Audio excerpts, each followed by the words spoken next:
Over the 25 years of marriage, the number of times he complimented my cooking or praised me could be counted on fingers. A few times he brought me a garland, but only because his office colleagues advised him to bring something for his wife on her birthday. For several days, I had noticed cleaning happening in the house across the street. From my balcony, I could see inside the flat opposite if the curtains weren't properly drawn.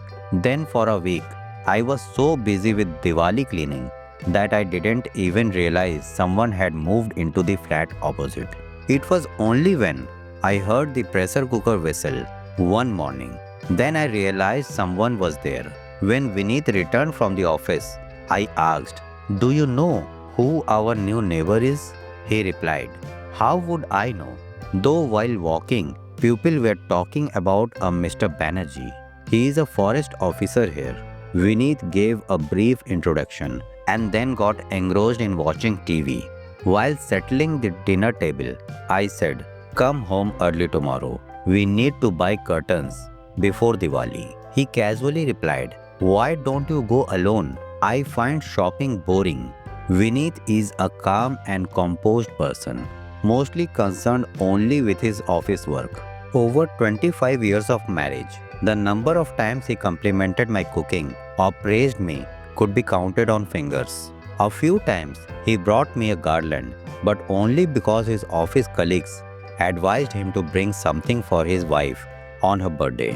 The next day was Saturday. After Vineet left, the doorbell rang. I thought, as usual, he must have forgotten his watch. When I opened the door, a young man, around 30-32 years old, stood there. He held a milk container and said, "I am Ashish Banerjee. I have shifted to the flat across the street. Everyone in my flat is working, so they leave for the office by 9 a.m. The milkman will come at 4 p.m. Please keep this container and take the milk for me." At that time, I did not ask much, but this became a routine every 3 to 4 days.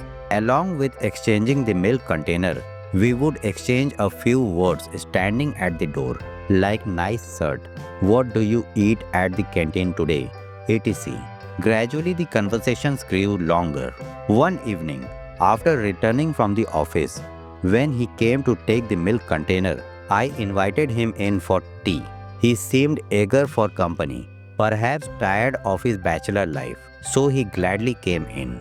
During the conversation, he told me he was from Gorakhpur, from a middle-class family with 3 married sisters and parents. Arrangements for his marriage were being made, but he had left the responsibility to his parents. Meanwhile, Vineet returned from the office. I introduced him. "This is Mr. Banerjee." Ashish quickly corrected, "Please call me Ashish." Then Vineet and Ashish had a long conversation, from office matters to the city's entertainment centers. Most of the time, it was Ashish who was talking. One morning, when Ashish came to deliver the milk container, I was just finished bathing, dressed in a white sari with wet hair. His gaze lingered me on.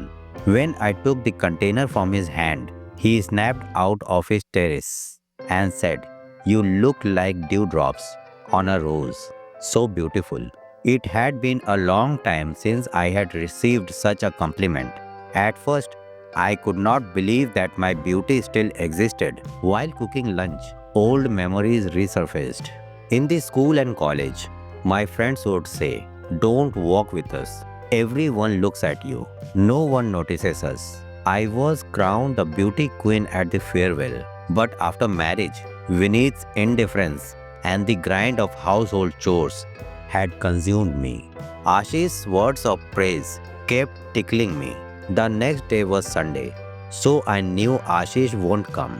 Yet, I kept glancing at the door, eagerly waiting for Monday. That day, I deliberately left the door open.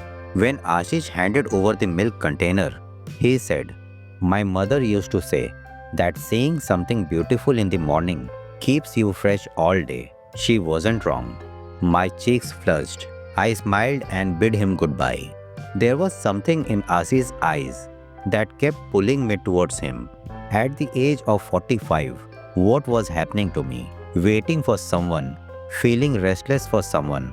This had never happened before. Vineet's presence at home made me feel tense. I started enjoying solitude. It wasn't as if Vineet didn't notice the sudden change in me. My evening grooming became more elaborate.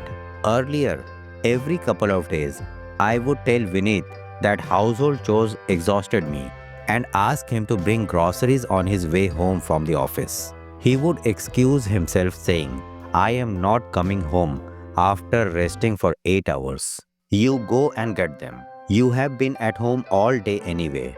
But for the past few days, there had been no such bickering. After handing Vineet his tea, I would grab a bag and head out myself.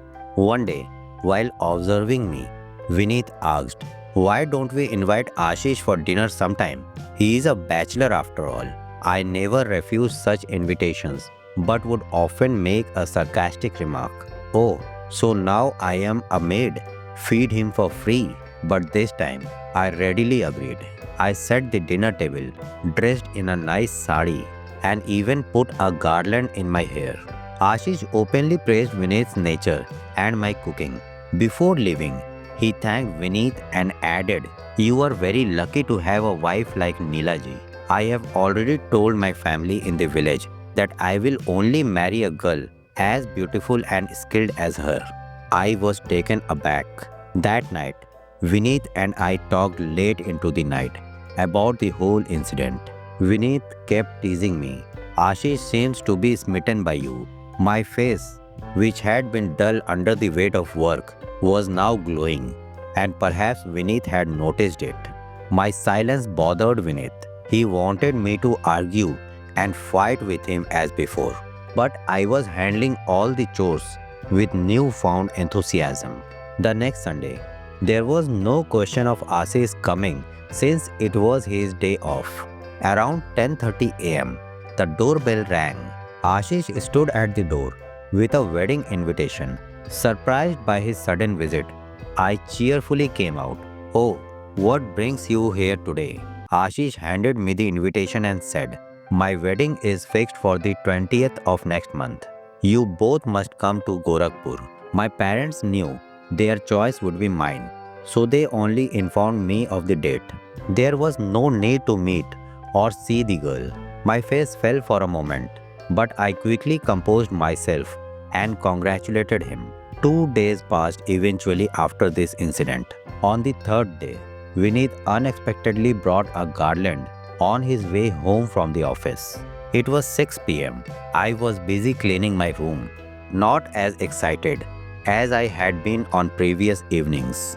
Suddenly, Vineet came from behind, held me, and said, get ready, let's go out today. You are always busy with work. I had long forgotten such unexpected displays of affection.